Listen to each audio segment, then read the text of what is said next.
What's up, YouTube? We back at it with another video. We got the full story of K Flock documentary. Let's get into it. Should be crazy. Hey, yeah, I did see this. I seen this on DJ Vlad interview. Well, DJ Vlad.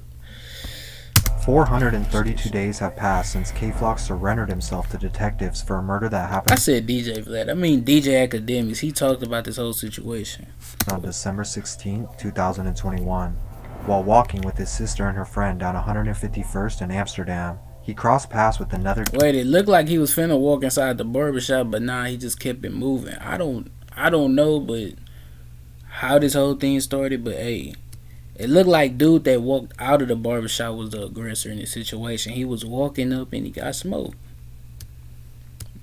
Gang member who spotted him. See, like he walking away, and dude right here in the hat and in the black Moncler or whatever this is, the black puffer jacket, literally had came out and started walking towards dude, probably saying all type of verbal words to him From inside of a barbershop. Words were allegedly exchanged, and just moments later, the man who was identified as Oscar Hernandez died from bullets to the neck and chest. After 911 calls came pouring in, investigators quickly identified. So can we say, allegedly, this is K Flock's fault? Or can we say it was old dude that got put on the shirt fault? K Flock in his $4,000 outfit as the main suspect. They then issued a warrant for his arrest on first-degree murder charges on December 23rd, and without question, he self-admitted.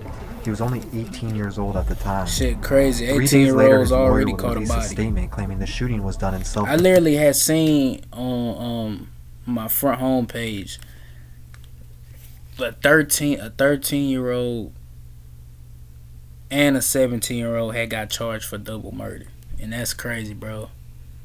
I mean, that 13-year-old probably have a chance at being free, but it's just crazy, bro. These kids nowadays, bro, they doing all type of crazy stuff. They don't care about respecting their parents, respecting their loved ones.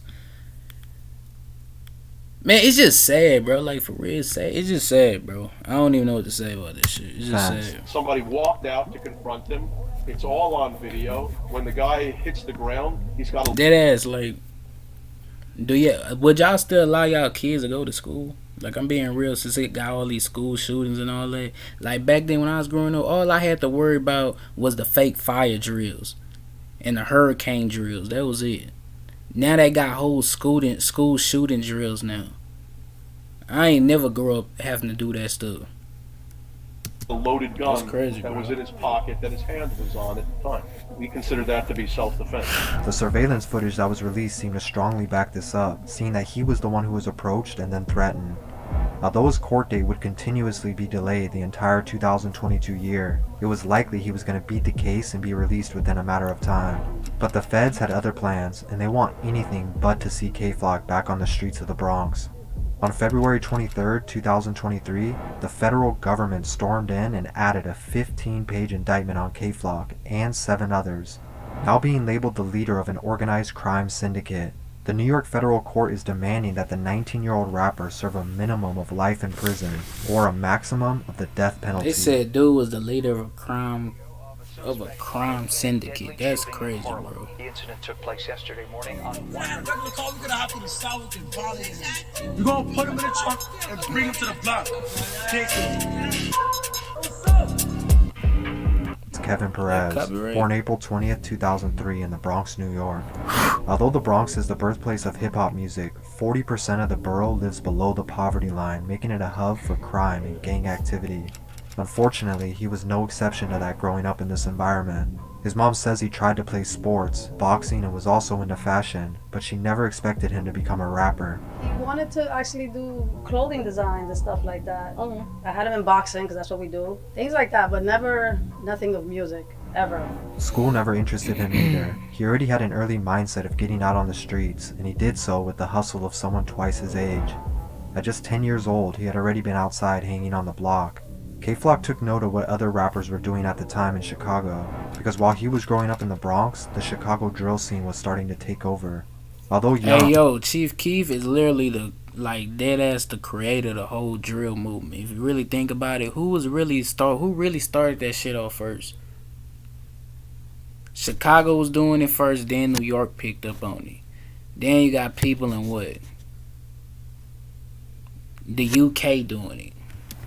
That'd be crazy, bro. Chief, y'all gotta give Chief Keef his flowers though for that shit. Ain't nobody really would have known what drill was if it wasn't for Chief Keef. He started that whole movement. He's literally the godfather of drill.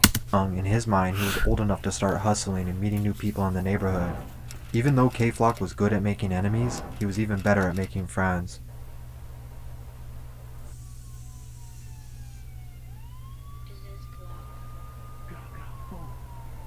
Aaron Howard, or Dougie B, is actually his blood cousin, but the two grew up like good friends. Then there was Quayshawn, or B-Love as we know him. He was the oldest and had a lot of influence over them, including being the first one to pick up rapping. And lastly, there was also Jalen, known as PMVJ, who at one point was their friend.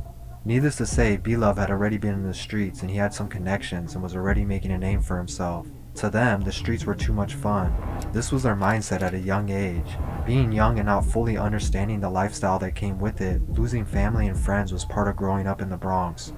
Being from 187th Street, K-Flock repped a gang called Sevside in DOA, and like any set, they were at war with a few others. Sometimes they even referred to themselves as EBK, or Everybody Killers. How EBK? Because anybody could get shot. So you can imagine they had a lot of enemies, with the YGs and OGs being the main ops of Sevside. Yo, the shit that I realized, bro, these kids that be growing up nowadays, they is not that smart in the head, bro. They be incriminating themselves online, then they wonder how the police got evidence on them. If I was to be doing this shit back then, bro, I probably would have been in jail. Hey, bro, it's just crazy how most of what the police be getting on y'all is because of what y'all be saying or what y'all being doing. Look at the whole King Von situation. The dude was literally on Twitter incriminating himself, talking about he was a killer, and then putting cereal at the end of every conversation he had on, tweet he had on Twitter. Bro, it's crazy, bro. Mentioned B-Love was the first one. That shit be so stupid to me, bro. Like, find you something other to do. Do boxing, bro. Let all that aggression out in boxing. Do something, bro.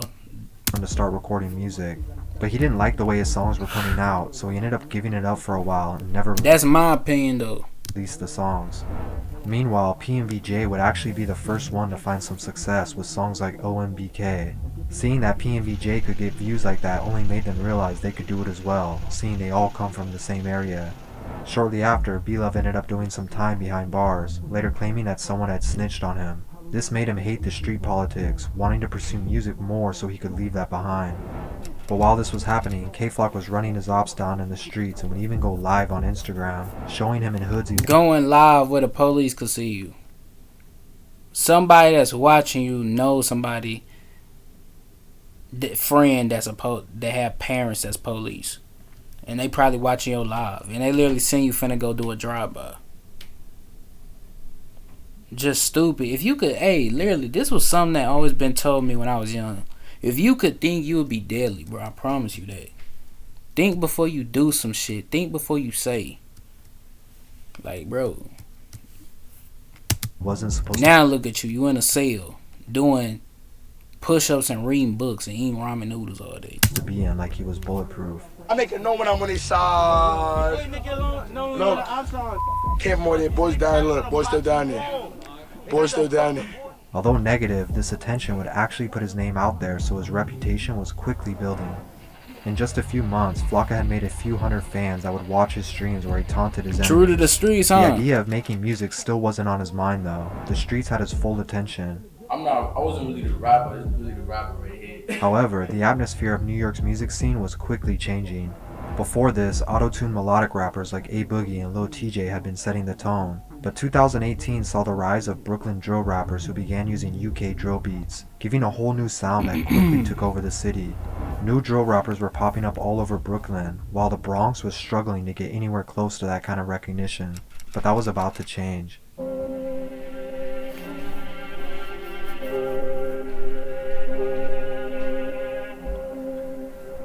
In In 2019, B-Love came home from his sentence, and upon his return, Dougie B convinced him and K-Flock to start rapping seriously.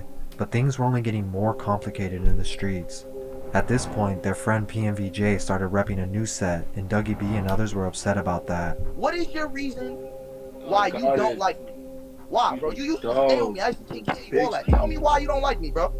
He's a big thing. I don't care about you. One day, So he's set hopping. That's what he PMVJ is. was back in Southside visiting his family That's when crazy, Dougie B bro. and a friend pulled up, allegedly asking PMVJ's mom if he was home.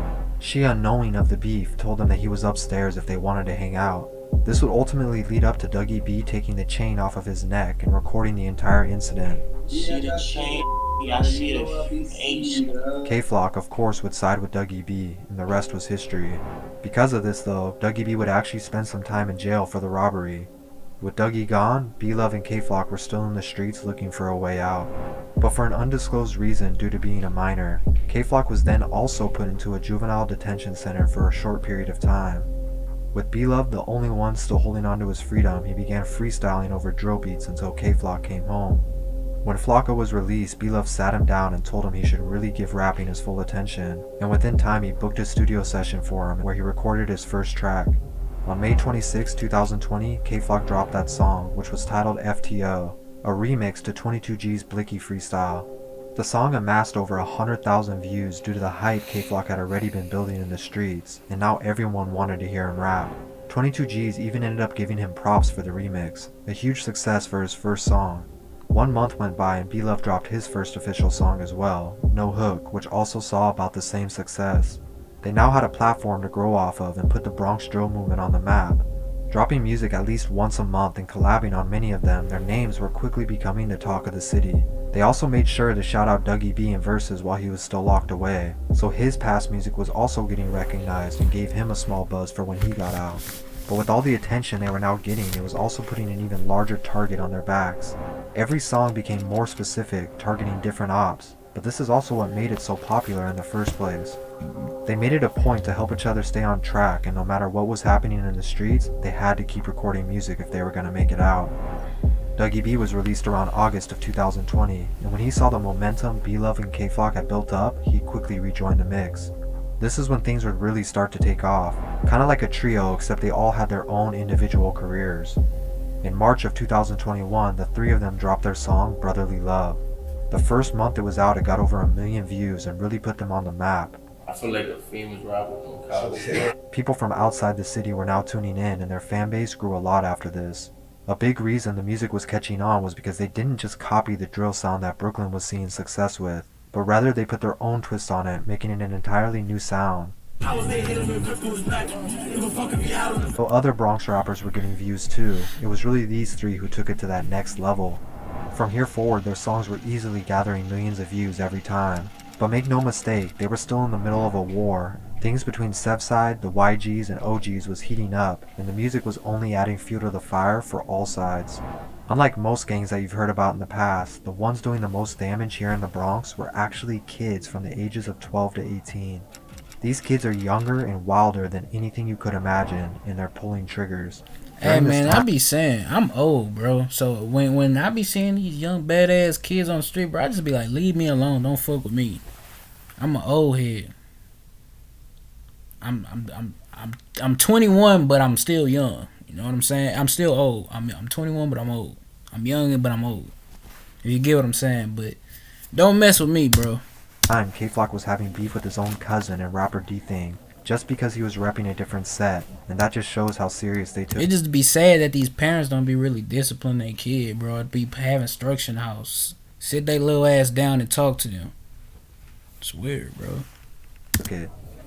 Before you get hurt out here, and you wonder why when your kids be doing badass shit out here and be messing with folks and then get shot, and then you crying and talking on the news, my kid was a good kid.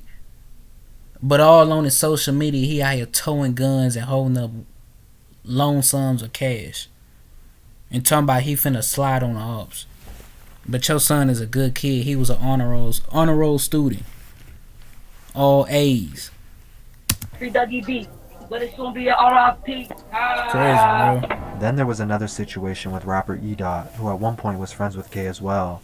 After an Instagram live showed E-Dot smoking and chilling with K-Flock's ops, their friendship was over as well. 16 with 2 million views. They never do that before. All my ops, 18, 19, 20, 21. I be for old great. All the nah, they not even my ops. I'm smacked. I'm high, y'all. My bad. They not my ops. Fans. At this point, it seemed like everybody had a problem with everybody. But again, every single one of them was benefiting from these beefs. Bronx Drill had everybody tuned in, but at what cost? In July, a 21-year-old rapper named Ty Swish was shot in the head while outside of his apartment complex. 2 days later, a 13-year-old named Jarian was chased down and shot outside of a cafe in Belmont. Yeah, Joe, it was a shooting that left a 13-year-old dead, and parents of teenagers here horrified that someone could do this. The NYPD tonight is asking for anyone with information to help them find the killer. It's not confirmed, but it's rumored that this was probably retaliation for Ty Swish's death from just a few days before. On July 11th, another 16-year-old rapper named Raw G's was getting into an Uber headed to a studio session. 2 kids on scooters rolled up from behind him and shot him. Raw G's had been mocking the death of Jarian on social media just an hour before. Around 11:30 Sunday night by the corner of East 178th Street and Webster Avenue in the Bronx, police say 2 men pulled scooters up next to a cab Medrano was taking to a recording studio. They then shot him in his head and chest, killing him. A perpetual cycle of dissing and then death was happening. But while this war was brewing between everyone, K-Flock, Dougie B, and B-Love were on the brink of going mainstream. Something they had been risking their lives for in an attempt to make it out was finally about to pay off. Being honest, and he would get his first collab from a mainstream artist when G Herbo gave him a verse. Following suit, Lil TJ and 504 would also collab with him on the song In the Mood. Now he was getting radio play on Hot 97, and together with B-Love, he walked onto his first major show at Rolling Loud. K-Flock, B-Love, and Dougie B would all sign record deals shortly after, with K-Flock's rumored to have been worth a few $1 million. Now they had the money and freedom they had been working hard for, but it's a double-edged sword. The dissing and gang lifestyle was partially the reason they became so popular, so it's hard to just leave that behind at this point. But with money in his pockets, he was seen enjoying the finer things in life, taking trips to Miami, riding around in a new BMW, and spoiling his little sister and girlfriend with shopping trips. But the money and fame only made him an even larger target for his ops, which means he now had to think twice before doing anything in his home city. And you better believe they were watching his every move. The morning of December 16th, K-Flock woke up and was seen on live, once again taunting his enemies to come find him. But he made sure to let him know he wasn't lacking as he revealed a gun tucked in his belt. Hours later, he was walking down Amsterdam Avenue in 151st Street. A shiesty covered most of his face, but a $1,500 Moncler jacket, unreleased Air Jordans, and a $1,400 pair of Amiri jeans may have still gave his identity away. As he passed by a barbershop, surveillance shows Oscar Hernandez come storming out to confront K-Flock. Although he walks out of sight of the cameras for a second, we can assume threats were being made on both ends. After Oscar turned his back to walk away, K-Flock pulled the gun from under his jacket and shot him twice, in the neck and back. Oscar would die later in the hospital while K-Flock quickly fled the scene. Oscar Hernandez was inside a barbershop when the gunman opened the door and asked him, quote, "What are you looking at?" And the victim went outside to confront him. He was fatally struck in the neck and the back. Because he was so easy to identify and investigators had access to surveillance from multiple angles, a warrant was issued only 6 days later. But the police wouldn't need to look for him. On December 23rd, Kay hired a well-known lawyer named Scott Lehman to represent him. They drove together to the 30th precinct where he surrendered himself. In this statement, his lawyer describes that police had received a tip that K-Flock wasn't actually the shooter in the surveillance footage, but that was quickly shut down. He was denied bond and waited behind bars while more evidence was collected by the police. Then in March, out of nowhere, Kay would fire his old lawyer and hire the same lawyer who represented El Chapo, a promising sign. In this Instagram post, his new lawyer stated that he was excited to work with K-Flock and was confident he would beat this trial. So he did shoot him in self-defense. That's what the allegation is. You know, I don't want to talk too much about the details of the case, but the government claims that he pulled the gun out and shot him. But at the same time, the person that was dead on the ground had his hand on a loaded weapon, illegal loaded weapon. K-Flock then posted several updated photos with the caption that shit reading, is crazy, "All good, bro. don't believe the blogs or internet. Everything Youths out here trendy, killing forever people, DOA." bro. That's crazy, Over the man. summer of 2022, his attorney began to argue self-defense, claiming K had no intentions or premeditation to murder Oscar, but instead feared for his life. After all, he was in a dangerous part of town, and he was the one who was confronted in this situation. Social media had been supporting Free K-Flock. Right there, hold on, right there, it looked like dude was low-key grabbing something in his pocket. I don't know. Maybe he did have a loaded weapon on him. Maybe he didn't. I don't know. Dude, I don't know, confronted bro. in this situation. Social media had been supporting Free K-Flock, and many believed him to be released sooner than later, but his court appearances were being postponed one after another. In November of 2022, fans tuning in would explode when the courts made an error showing his next court date to take place in December of 2028, leaving many to wonder if this was a mistake. But shortly after, the next court appearance was updated and corrected, this time set for November 16th, but even that would be delayed once again. The only update the world would get was a recorded phone call of K-Flock dropping bars saying he felt confident he would be home in 2023. No, pick up. I'm like, have you on it? Oh, wait, I know. Oh, nigga, wait to his money, man. I'll be back real soon. 2023 bars, you heard? His next appearance was set for February 2023, and those tuned into the drill scene were patiently awaiting for the return of the Bronx's biggest drill artist. Instead, what fans and K-Flock would get would be a wake-up call that no one could see coming.